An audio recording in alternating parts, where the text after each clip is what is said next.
Welcome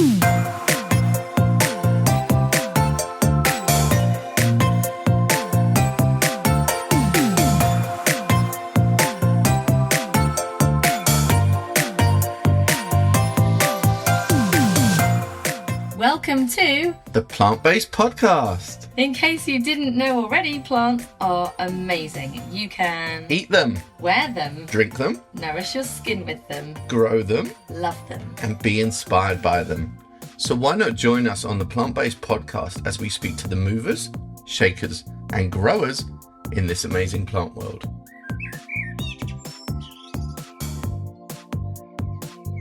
What do I think of Ellen then? Let me give you a little kind of intro to her. So we first met, when was it? I don't know, maybe 8 years ago. And this was at an event for Garden Tags, which is an app that I think is still running. But yeah, so she was having like a night. Oh no, she had a garden club. That was it. Sorry. She had a garden club and they did a night that was in conjunction with Garden Tags. And it was quite a new group and it was bringing together a lot of people in Norwich. And I went up, I did a talk for them. I was talking about new plants and we just kept in touch since then, really. She came to visit Thompson & Morgan's trials. We filmed a couple of videos. I then went up to Norwich a couple of times and at some point we just became friends as well as kind of new working colleagues almost. Now, I was trying to think of when we started doing the podcast, and I really cannot remember where the idea came from or how we decided to put it in place or what. So, Ellen, if you're listening, please remind me how we even got around to doing this podcast. I really don't know. I've got the worst memory known to man, I'm sure. Although I've forgotten that as well. So, Ellen's funny. We are both on the same page when it comes to being efficient, getting the job done. We always go that extra mile. We tend to be thinking the same thing at the same time, which means that we're probably going to annoy each other because we recognize those same qualities in each other as well. So very often we'll be kind of working manically, maybe around a dining table, and you know, one of us will say something and then the other one kind of knows what we mean and then they finish the other person's sentence. And if we're working on different parts of the project, then we kind of complement each other, and where one doesn't pull, the other one pushes. You know, it really makes sense. And because we both got that same work ethic, we both respect each other, we both, you know, we're happy to jump in where the other one, you know, can't face up to the task or something, or I'm not sure what task you'd be scared of, but you know, where the other can't do the thing, the other one steps in, and it's very balanced and it's very natural. So yeah, we talk in Ellen's interview about kind of her traits that might be annoying. So I'm just going to give you a heads up of one thing that will come up in that episode, and it's funny. Ellen always wants to reassure everyone. So her most common phrase that she utters from her cute mouth is, "It's all good."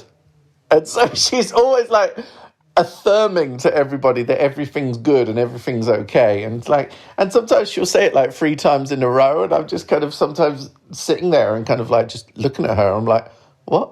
Are you right? But I don't know where that comes from, but that's the thing that I notice about her the most. And also, I always know if she's not happy with a situation, she won't realize that I know this, and she'll always deny it even afterwards. And I'll be like, "Oh, you didn't really like that situation just now, did you?" And she'll say, No, I was fine. It was all good. It's all good. But I can tell, I know her face. I know how to read her face, and I can see when her kind of eyes go a bit sullen, as it were. Is sullen a real word? I'm not too sure now. I've said it, actually. But yeah, she's just great, and we kind of gel together really well, and it has really worked out. And yeah, we've stayed together quite a lot, stayed in different Airbnbs, in apartments when we've been working together in different locations. She will probably moan about my snoring. I can't moan about her snoring, but can moan about the fact she's a girl and she takes so long to get ready. I mean, I'm ready to go, in 5 minutes and she's kind of faffing about for 50 minutes or so. And yeah, and she's quite grumpy in the mornings as well, I have to say. So yeah, whereas she'll probably be really annoyed that how I get up in the mornings because I'm just kind of like raring to go. And so, yeah, she's perhaps more of a night owl than I am. So, yeah, it's funny that we've got those different kind of qualities to each other. But, yeah, she's great, and we'll find out what she wanted to be when she grew up. Not sure she's grown up yet, though. So, Ellen, welcome to the show tonight. It's great to have you here. We're going to ask you a little bit of your life story. So we're going to get to know the Ellen behind the camera. Ooh, how exciting. Are you ready for it? I'm ready. Anything you're worried about? Anything that you're hoping I don't ask you? Because I'll ask that for sure. No, because if you ask me something I don't want to answer, I won't answer it. Do you ever stop being bossy? I'm one of those difficult guests. You're pretty but bossy. Right, so we're going to kick off with the questions. So first of all, tell me about your earliest gardening memory. My earliest gardening memory will be in my head forever and ever. I used to sit on the step of my parents' kitchen garden, and there was like this blue shed, and there was a gap at the bottom of the shed, and in front of the shed there was like gooseberries and peas. They used to grow loads of stuff, and then there was this little gap beneath the shed, and I'd sit on this step, and I used to genuinely imagine that fairies lived there underneath the shed. And my parents always used to tell me I weren't allowed to go in the shed, like never go in the shed, it's dangerous in the shed. And when you're little, you never really know, like probably was, you never really know, what danger is, do you? Yeah.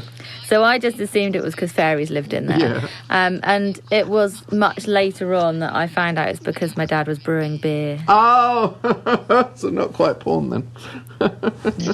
Well, there was probably porn in there too, who knows. But it was just like sitting down the end of the garden with all the gooseberries and peas around and stuff. Yeah, it was lovely. Cool. That wasn't the answer I wanted, actually. So I'm going to ask you a supplementary question. What was the first plant that you grew? I was hoping that would be your answer, but it wasn't, damn it. It was just about fairies. You said that's completely different. That's completely different. Okay, well, there you go. Please answer. The first plant that I grew myself this is hard. I can't even remember because we often talk about this. I think I even know the answer. What, the first plant that I grew? I don't know, you often talk about French marigolds, don't you? Oh, well, that was my uncle. So my uncle also grew food in his back garden, and he had like half laid to lawn and half kitchen garden, and where it was laid to lawn, all the borders were full of marigolds. But as a kid, all I can remember was these loads and loads of orange and yellow flowers, and could never understand why. And that was because he was gardening organically, so he was using them as companion plants. And I've grown marigolds like every year ever since then. So I've literally grown marigolds like my whole life. So that was probably the first plant I ever grew, but I can't remember 100% if it was the first one I actually planted myself. Well, can I just say, you should really rehearse that, because you're bound to be asked it when you are on Life Stories for real. So think about that. Okay, so next question. When you were young, what did you want to be when you grew up? Assuming you would grow up. Like ever. Yeah. Okay. This one will surprise you. Yeah. So I went through loads of different stages of things, like, when you're young and you don't really know what you want to do. I love plants, but no one really knew about it. It wasn't really a thing then. So I went through all these, like, loads of different things that I wanted to do. So I thought I could be a nurse, which is ridiculous because I can't, because I'd be rubbish at it. I thought I would be an English. I thought I could be an English. I thought I could be an English teacher, but I couldn't, because I could never do that. So all these little things kind of kept coming in and out of my life, like I could do this, I could do that, I don't know. And eventually I settled on going for my interviews and tests with the RAF to be a pilot. No, how did I not know that? What? And I know. Shall I tell you the weirdest thing about all of it was I was so excited about going into the RAF that I started drawing like the planes and stuff, and I have these old sketches of all of the aeroplanes that I used to draw, and they're really, really I surprised myself because I don't think I can draw whatsoever. But I was so excited. I went along to the recruitment centre. I'd done my tests, I'd done interviews, and then when it came to the medical, I couldn't be the pilot because I wore glasses. And so they said that I could go. They still wanted me to go into the RAF, but I would have to go into communications, and I didn't want to do that. I only wanted to fly the plane. Lenses either. So yeah, so that was it. And so no, not then. I mean, you have to remember this was like 28, 38, about 25 plus years ago or something. Wow. So so I couldn't do what I wanted to do, which was fly the plane. I don't ever really know if I would have dared do it or not, but that's what I thought I wanted to do. There you go. So I wanted to be a pilot. What did you then want to be when you knew that wasn't possible then? Well, when that wasn't possible, I just carried on doing what my careers teacher told me to do, and I fell into different jobs and ended up working in HR randomly. It was just a job that came up, and I ended up doing it. You were good in something like that, though, HR. I think you'd be I think efficient and you'd motivate people and get. I did genuinely done. enjoy it. Yeah, cool. I did enjoy it, and then I became a chartered business manager, and I got all my qualifications in business and HR. So and I had a really good career. But gardening was always on the side. I always still gardened in other people's gardens and provided that service and took my qualifications part-time. So, okay, with that in mind, what advice would you give your younger self? Say your 15-year-old self. Do you know what? The one and only piece of advice I would give myself was to not listen to that careers teacher. Because my careers teacher, when I told her I like plants, said to me, well, you could be a nurse or a teacher. And I was like, how does that fit with plants? and you didn't know how diverse the horticulture industry was. You know, she didn't obviously know. She didn't talk about it. I didn't know. I would say ignore that careers teacher and just go for plants. Well, look who's laughing now, I would say. Huh? Yeah, look who's laughing now. But having said that, also all the experience I did have in HR, I've been able to bring into doing what I do now. So, I think all the things that happen to you are meant to happen. You know, so I'm good with it. And the other thing I would say to myself actually is probably don't drink so much because it will get you in all kinds of trouble. Okay, so back to plants. Do you have any memorable stories of how plants have helped people? So, say some of your followers, your friends, your family. How would plants help people? Okay, well, there's probably a few little things, but there's one major one. So a few little things, like I know plants help my mum because it means that my stepdad goes to the allotment all day and gives her some peace. So that is a angle. Honestly, that is well, that's because we were having this conversation yesterday, so I know that that's the case. And obviously, I do quite a lot with plants and well-being, so I do meet and see quite a lot of people who have genuinely, their lives have changed because they grow plants or they've learned how to grow their own food. But this one that really, really stands out, it is a really heartwarming story. There was a little boy who came to a group gardening session, one of the gardens that I work in, and he hadn't spoken for years, and no one knew why. He hadn't had any trauma that anyone had known of. He just stopped speaking, and we were gardening, and he kept coming back once and came again and again. And maybe on the 4th or 5th session of gardening, he asked what a specific plant was. He actually said the words. He asked what the plant was. And you can't, everyone wanted to, literally turn and look and jump for joy and be, oh my God, but you can't. You've got to stay calm, do you know what I mean, and talk to him about the plant. And that's what triggered him being able to speak again. Oh, that is very cool. Very cool. Yeah, that's very cool. It was very, very lovely. So what tips would you give anyone wanting to start in horticulture? Do you know what? Sometimes people message me this on Instagram. So sometimes people will say, how do I get into horticulture? How will I do what you do? And I just always think, don't worry about what I do. You know, you do what you want to do. find maybe your niche or the bit of gardening that you really love doing, and just go for it, because there's actually massive opportunity in horticulture. Definitely. So, and where you don't expect look it as well. Yeah. Like look at all the diversity of careers across the whole world in horticulture. Like the opportunities are endless. So don't be restricted, by where you live or what you see or what you think someone else is doing. Just go do what you want to do. And I always think gardeners are quite friendly, and horticulture companies are friendly, and they want to help you and they want to get more people in the industry. So just make lots of contacts with people. Like, don't be scared to just email or pick up the telephone and talk to someone about it. And social media is your biggest tool as well. Just right in front of you. Yeah, just get out there and do it. Definitely. Okay, so that's great. Where do you see yourself in 10 years' time? Okay. In a cupboard like today? Yeah, hopefully not sitting in the closet. In 10 years' time, I know exactly where I want to be. Yeah. So, my husband and I have already discussed this. So he's worked ridiculous, crazy hours and work for many, many years, and he is ready probably in, I don't know, some time to help me out with opening up like a flower farm. But cute. with the flower farm, I don't want it to just be flowers, I want it to be animals. So it's going to be the friendly flower farm. So we're going to rescue animals. That's cute. And we are going to sell flowers. Do you think you'd be all right working together?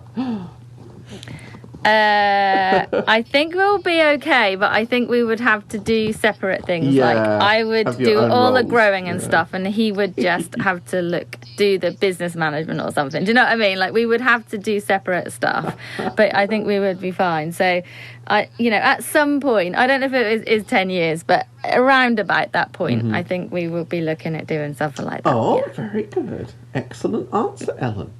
Right, next, similar to what you asked me, do you have any hidden talents?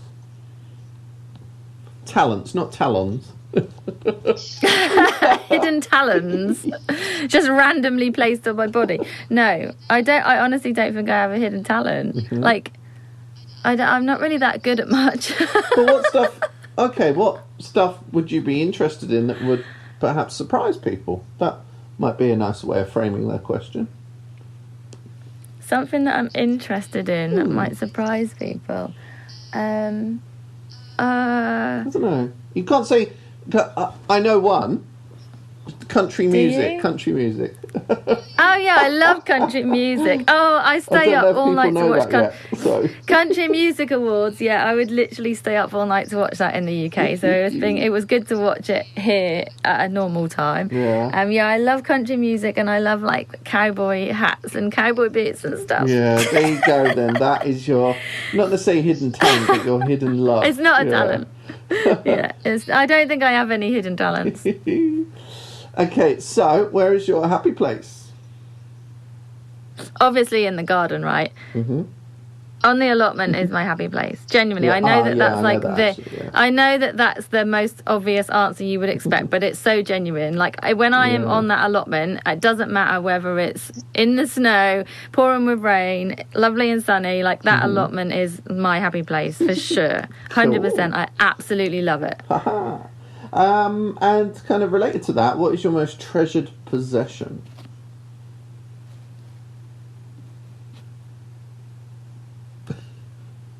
You're trying to find it. Oh yeah, I'm looking around the closet. I'm looking around the closet. So this is a difficult one because material possessions, I'm a bit like you. I'm not that bothered. It's nice to have stuff or want stuff, but none of it really, really matters. Yeah. So true. Actually, this isn't actually related to gardening or allotment, actually. But when I was a kid, when I was born, a week after I was born, my mum and dad took me on a walk down Galston seafront, and there was they have a yearly fair thing up there. It's called something, I can't remember what it's called.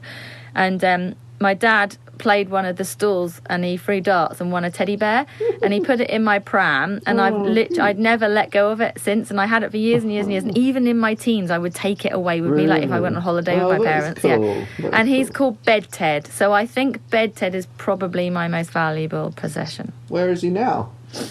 He is in the UK. He's not in America with me. In the storage. He's in storage in the UK, yeah. He's safe. He's safe. Okay. What do you value most in others? I value...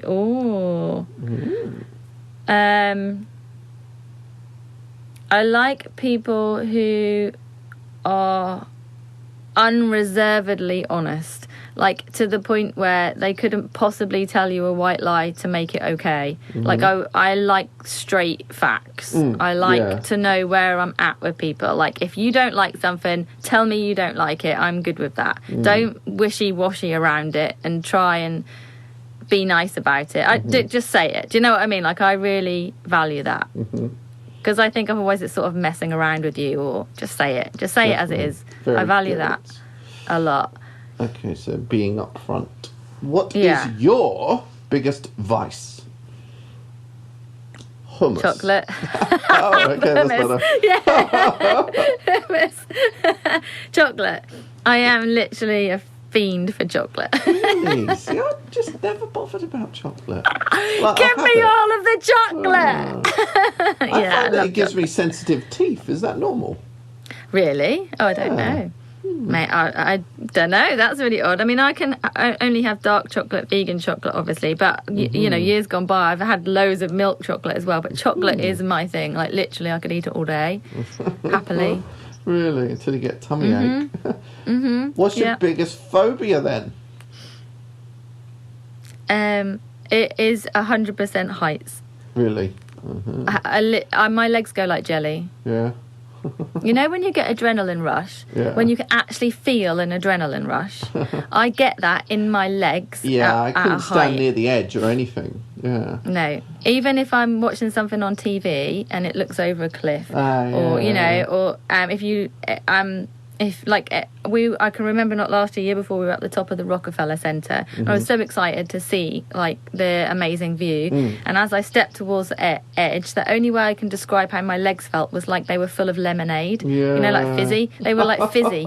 And I was like, oh, this is just horrendous. So I think heights, yuck. if I know there's no way you could fall off, then I'm sort of better with it. But yeah, if you know that there's some peril.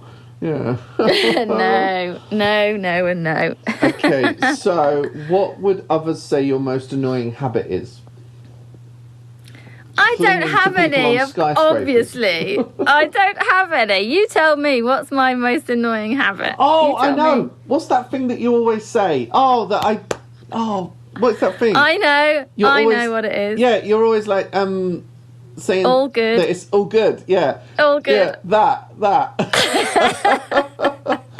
All good. You're kind of saying it as an affirmation for yourself, but also everyone in the room as well. Yeah, it's all good. Yeah, it's all good. It's all good. It's like, do you know, I think I use that sometimes too frequently when I want to end the conversation. Yeah. It's like, I'm done with this conversation now. So instead of being upfront like I like people to be with me, and I should just say, like, okay, I'm done here. I'm like, yeah, all good, all good, all good. Yeah. Go, moving on now.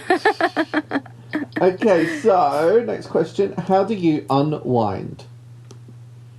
Have you ever heard of that? I don't know. I don't know. Yeah, if someone asks me this, go to sleep. I don't, but I also don't feel that I need to. And I think you're probably the same on that. Yeah. Yeah. I think because we do something that we love so much, that we're so passionate about, that even doing it is a form of relaxing as well. I don't know. Yeah. Okay, then. I don't know. Like, I honestly, unwinding for me is going to the allotment or going for a walk, but that's still doing what you love do. Like, there isn't anything else that I do. Yeah. Do you know what I mean? That you don't know I do. Do you know what I mean? Like, it's all plants and nature that was stuff. a very long answer, Ellen. I am asleep. I know. I'm really sorry. Unwind. What's unwind? I don't know. It's Come all on, good. focus. You've got 2 more questions and then you've got quick fire. So, if you were a plant, what would you be and why? I literally have no idea. What's a plant that's like just gets on with things? Just I would Sedum. maybe but it only You're sedum fleshy. is like fleshy. Why not sedum? I would want something that flowers beautifully, and then something that was quite useful as well. And looks Maybe dead a in the winter. herb. And looks like what? Looks dead in the winter. Yeah. Oh, I want to be an echinacea. I'd be echinacea. But you'd be dead in the that's winter. what yeah, exactly. Goes into hiding in the winter. But in the summer, you're well fancy. But I'm quite useful, and the bees like me. That's really good. So, okay, so this is your opportunity to tell me all about your newest project, and you've got a minute on the clock, and that time is going to start.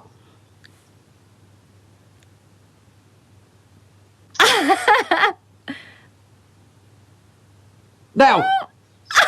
Okay, I've just set up a new wellbeing studio online, which is all about like people and plants and products and podcasts and books and crafts that are really, really good for your wellbeing, but they've got, you know, plants and nature in mind. And we've got some amazing people telling some of their like really deep stories as to how gardening has helped them. And we've got some webinars coming up as well with people who are going to do chats about well-being, going to build a terrarium for well-being, going to do some floristry for well-being. So it's on my website, ellamarygardening.co.uk/wellbeing studio, and that's my newest project, and that's very exciting. You've still got 20 seconds. Oh my God, so there you go.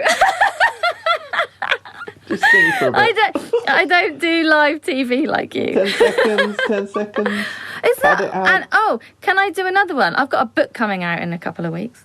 5 seconds. And it's called I can't tell you. Stop!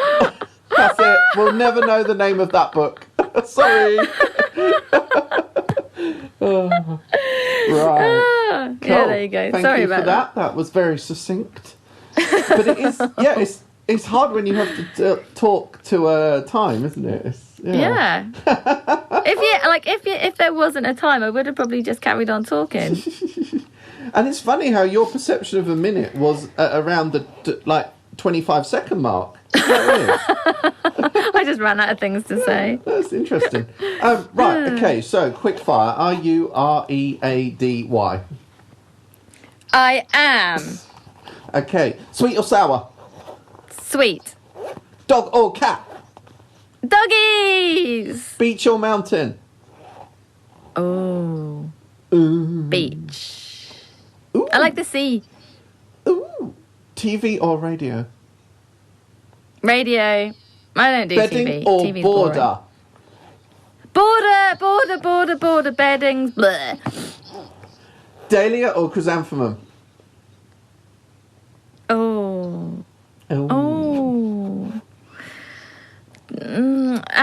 Push Dahlia. Okay, final one, which I love is chrysanthemums. especially... What? You can't change your mind on that one. Shush. Okay. Right, so final one, specially formulated for vegans, beetroot or celeriac?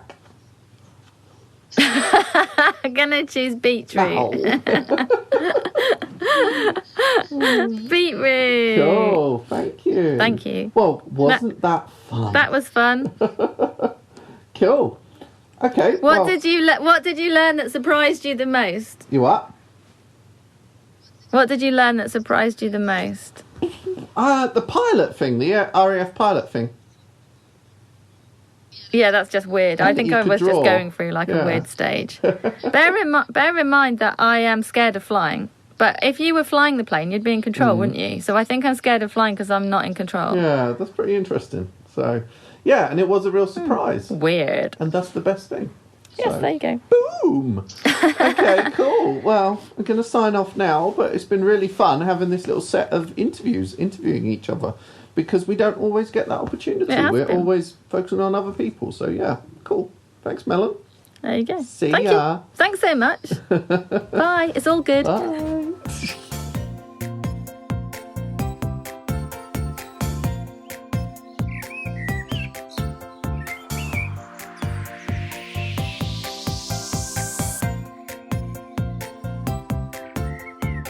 Thanks for listening. You should now be at least 25% more obsessed by plants. Please follow us on social media. You'll find us by typing in The Plant-Based Podcast. We also have a fabulous website. Go to theplantbasedpodcast.net. So tell your friends, leave a review. Why not write a letter to your local MP? Please spread the word about the Plant-Based Podcast. Oh yes, see you next time, plant friends.